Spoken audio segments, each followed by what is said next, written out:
Boxing Truth here. It's a quick video on Chris Eubank Jr. Haven't talked about this cat in quite some time. He's been MIA for a few months. Still training hard, still trying to work on his craft. But I've noticed something in his training. He hasn't been looking as explosive, hasn't been looking as sharp. He seemed to be off ever since this so-called elbow injury he received last year after he pulled out of his fight against Tommy Langford for a British title defense. He vacated that belt, went on to fight a no-name domestic level guy for an IBO championship. And now Eubank Jr., he's been talking about fighting a big name for his next fight, a significant name. Looks like Eubank Jr. is finally ready to step up. Finally ready to step up from fighting these domestic level nobodies. We're finally going to get some answers from Eubank Jr. Perhaps he's going to be in there with a stiff test, or a former world champion, a seasoned veteran. It won't be the greatest matchup in the world, but if this is true, Eubank Jr.'s next fight could be well against Offer Abraham. A solid, decent step-up opponent for Eubank Jr. Since he's campaigning at super middleweight. Abraham has seen better days, but he's not exactly the easiest fight in the world. It's a good, solid test for Eubank if this is true. Eubank has been talking about fighting a big name for his next fight. There were rumblings of Anthony Modine, the Australian fighter. There were reports of that, and now Offer Abraham, his name is running in the mix, and he does make sense of why his name is being thrown out there.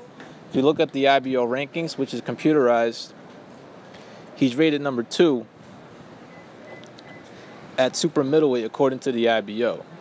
So it does make sense. He's highly rated by that organization, which is not recognized.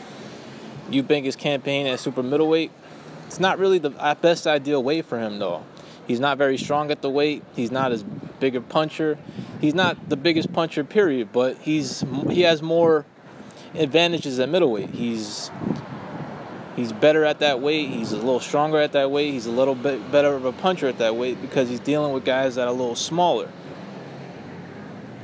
I would rather Eubank get out of the super middleweight division. There's bigger names in the middleweight division.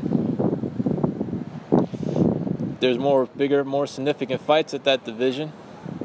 There are some fights for Eubank at super middleweight, but they're not exactly very easy to make, like a fight with James DeGale. But Eubank, it's time that he needs to step up. He needs to fight somebody decent.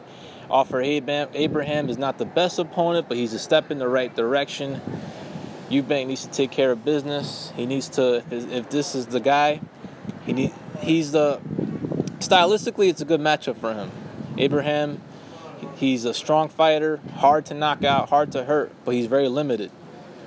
He has that turtle defense, and that type of defense is tailor-made for Eubank Jr.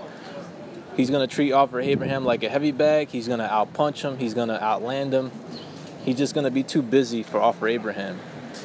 So style-wise, it's a good matchup for Eubank, but it's a fight that could get Eubank to progress, to fight a guy that's experienced, that has been at the world-class stage, and it's a fight that could give us some answers on Eubank or see where he's at his current level.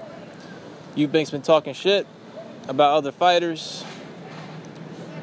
He's been dissing Kell Brook.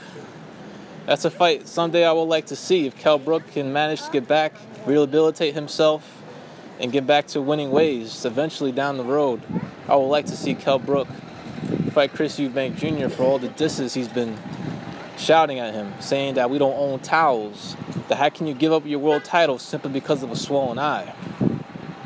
At least Kell Brook is taking real fights. At least he has a real world title to defend at the time.